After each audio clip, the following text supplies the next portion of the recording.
അസ്സലാമു അലൈക്കും വറഹ്മത്തുള്ളാഹി വബറകാതുഹു. ലൈലത്തുൽ ഖദറിൻ്റെ സന്ദർഭമാണ്. ലൈലത്തുൽ ഖദർ ഖൈറും മിൻ അൽഫി ഷഹർ, 1000 മാസങ്ങളെക്കാൾ പുണ്യമുള്ള ഒരു കാലം. ഫിഹ യുഫ്രഖു കുല്ലു അംരിൻ ഹക്കീം, നമ്മുടേതായ എല്ലാ ഭാഗധേയങ്ങളും എല്ലാ വിധികളും തീരുമാനിക്കപ്പെടുന്ന ഒരു സന്ദർഭം. ലൈലത്തുൽ ഖദറിൻ്റെ കഴിഞ്ഞകാല അനുഭവങ്ങൾ എന്തൊക്കെയാണ്? കഴിഞ്ഞ വർഷങ്ങളിലൊക്കെ ബല്ലിഗന ലൈലത്തുൽ ഖദർ എന്ന് പ്രാർത്ഥിച്ചിട്ട് നമുക്ക് ലൈലത്തുൽ ഖദർ കിട്ടിയോ? ഈ റമദാനിലെ തന്നെ 21, 23, 25 രാവുകൾ, ഒറ്റയൊറ്റ രാവുകളിൽ ലൈലത്തുൽ ഖദറിനെ പ്രതീക്ഷിക്കാൻ റസൂലുള്ളാഹി സ്വല്ലല്ലാഹി അലൈഹി വസല്ലം പഠിപ്പിച്ചിട്ട് ആ രാവുകളിലൊക്കെ എങ്ങനെയായിരുന്നു നമ്മളുടെ ഓരോരുത്തരുടെയും ആത്മീയമായ ജീവിതം, നമ്മുടെ ഇബാദത്തുകൾ? വരാൻ പോകുന്ന 27-ാം രാവ് എങ്ങനെയായിരിക്കും? ലൈലത്തുൽ ഖദർ 1000 മാസങ്ങളെക്കാൾ പുണ്യമുള്ളതാണെങ്കിൽ ആ പുണ്യം മുഴുവൻ കിട്ടാൻ എന്ത് മനസ്സോടുകൂടിയാണ് നാം മുന്നോട്ട് പോകുന്നത്? നമ്മൾ ഓരോരുത്തരും ആലോചിക്കേണ്ടതാണ്.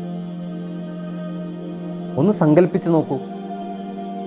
നമ്മൾ പോയിരിക്കുന്ന പള്ളിയിൽ ചെറിയ ലൈറ്റിൽ ഇങ്ങനെ ഇരിക്കുമ്പോൾ നമ്മുടെ പ്രിയപ്പെട്ട റബ്ബിനോട് നമ്മുടെ കാര്യങ്ങളൊക്കെ ഇങ്ങനെ പങ്കുവെച്ചുകൊണ്ടിരിക്കുമ്പോൾ ആരുമില്ല, 1, 2, 3 പേര് പള്ളിയിൽ ഈത്തിക്കാഫിനുള്ളൂ.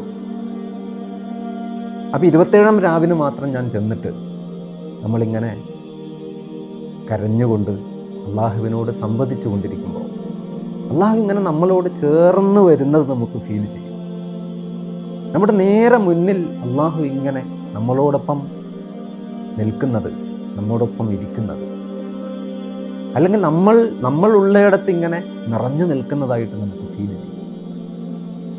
അള്ളാഹുവിൻ്റെ മലക്കുകൾ ജിബ്രീൽ അലൈഹിസ്സലാമിൻ്റെ നേതൃത്വത്തിൽ ആ പള്ളിയിൽ നമ്മെ വന്നിങ്ങനെ പൊതിയുന്നത് നമുക്കിങ്ങനെ അനുഭവപ്പെടും.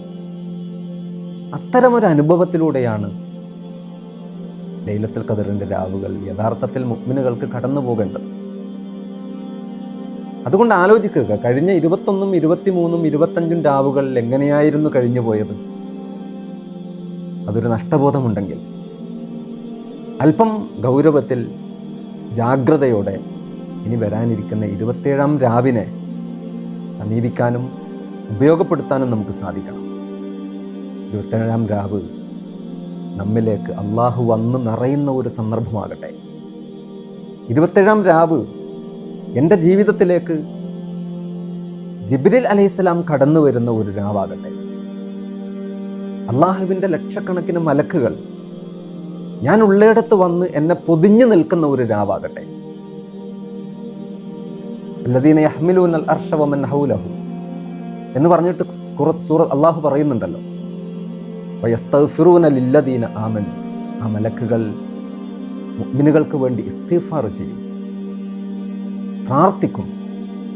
അങ്ങനെ മലക്കുകൾ നമ്മെ പൊതിയുന്ന, നമ്മുടെ മക്കളെ പൊതിയുന്ന, നമ്മുടെ ഇണകളെ പൊതിയുന്ന, നമ്മുടെ പ്രിയപ്പെട്ട മാതാപിതാക്കളെ പൊതിയുന്ന, നമ്മുടെ കുടുംബത്തെ പൊതിയുന്ന ഒരു ലൈലത്തുൽ ഖദറിൻ്റെ രാവായിട്ട് ഈ രാവ് മാറുവാൻ ആവശ്യമായ അത്രയും ജാഗ്രതയിൽ ഞാൻ മുന്നോട്ട് പോകും എന്ന് ഞാൻ തീരുമാനിച്ചാൽ അതെൻ്റെ ജീവിതത്തിലെ ഒരു വഴിത്തിരിവായിരിക്കും എന്നതിൽ ഒരു സംശയവുമില്ല.